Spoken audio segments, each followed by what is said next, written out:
I woke up early this morning. I started clearing out all the stuff out of the vehicle. I wanted to share something with you guys. I got to laugh to stop from crying. I even want to fuss or cuss. But I'm looking at all this stuff on the side of the house, and I was wondering how that van got so hoarded and how it turned into a storage unit. So I was talking to somebody yesterday about marriage, and what I realized is me and my husband are like on two totally opposite sides of the spectrum. We're gonna have to start communicating better, because what happened is my husband just started taking my stuff and just sitting it in the car. I didn't miss it. I had so much stuff. As I've shared with some of you guys before, I have hoarded in my past, and in this new season, I'm trying to declutter. I want clarity in my life, and I have been working hard to try to get my life back in order, my house back in order. We've been doing home remodels. I got a shed behind me. We bought another shed. I'm actually going to be clearing those sheds out this summer. My goal is to have a freedom sale where I am letting stuff go. I'm letting it go because my sanity, my life, my marriage, my children are more important than the things that I have accumulated over the years. For those of you who don't know, my backstory is I lost my 7-year-old daughter, Naomi Love, 15 years ago. I went through at least 10 years of clinical depression. And so in this new season, I am trying to, oh my God. Sorry, I got distracted. The tow truck guy is here, and he is trying to get this vehicle. I am on a live. Can you please stop supervising me and supervise yourself? Thank you, sir. So I'm trying to. Again, that's my husband. That's a whole nother conversation. We're gonna have a whole conversation about marriage, because I know there's a lot of single women out there, and everybody wants a man and everybody wants a husband.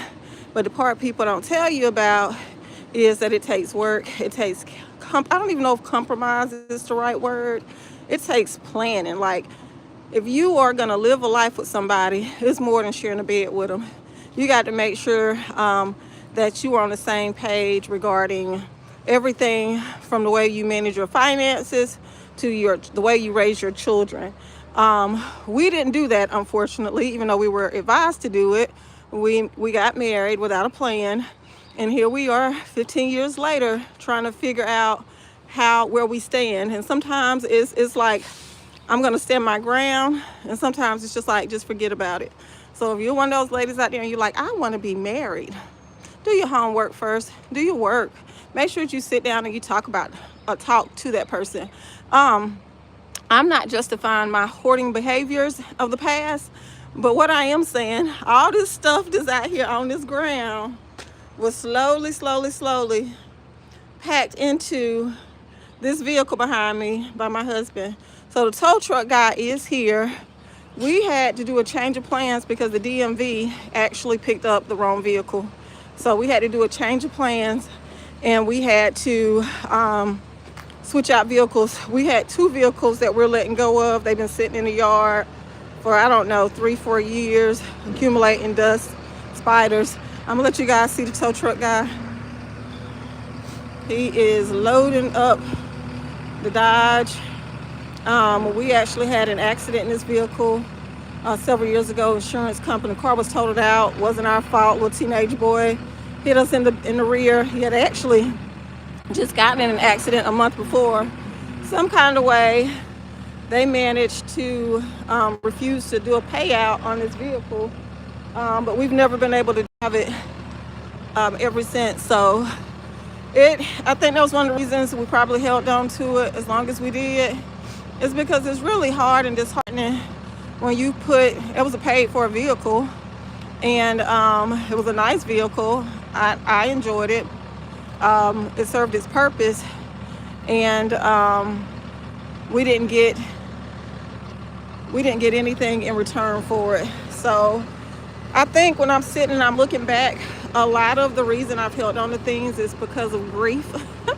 And I've been this season where I'm making a lot of changes quickly, I'm really recognizing a lot of the stages of grief.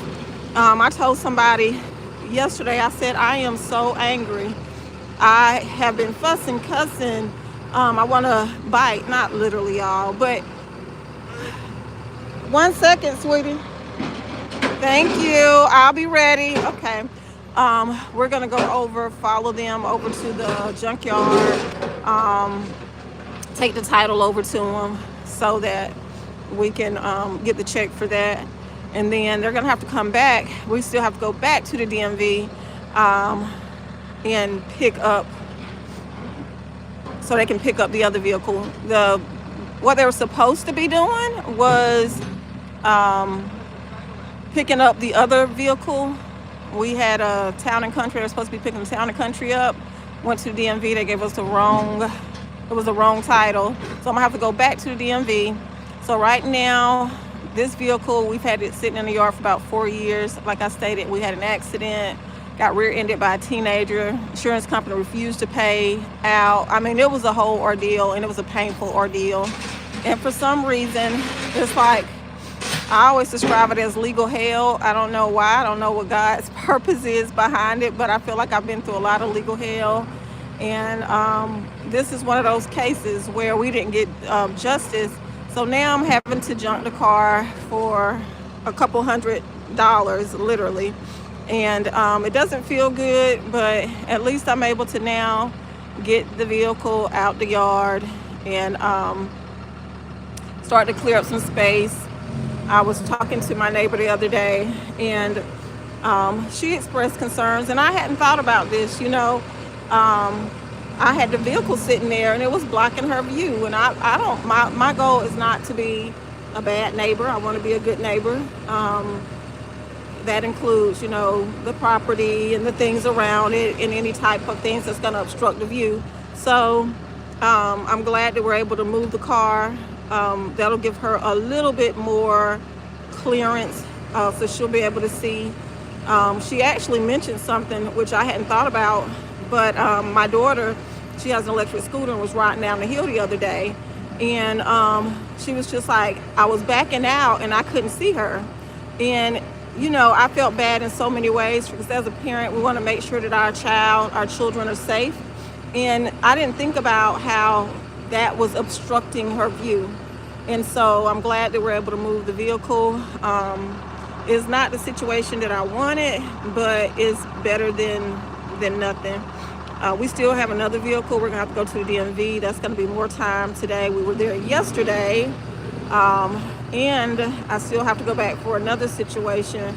But the reason I'm sharing all this is life happens. And sometimes, particularly when you're trying to change, and I said this 2 or 3 times, and I'll say it more times today. When you are trying to change, there are going to be some situations. Hold on, sweetie. My husband thinks he's my supervisor, y'all. I don't know why. But there are going to be things that you're going to go through. Some that you have prepared for, some that you haven't. I'm trying to prepare as much as possible, but I'm also trying to adapt as life happens.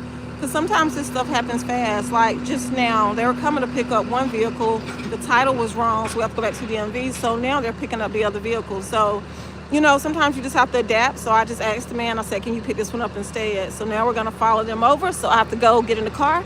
So thank you guys for joining me. I will be back. Talk to you soon, and have a great day. But before we do, I want to make sure and encourage you guys to pause.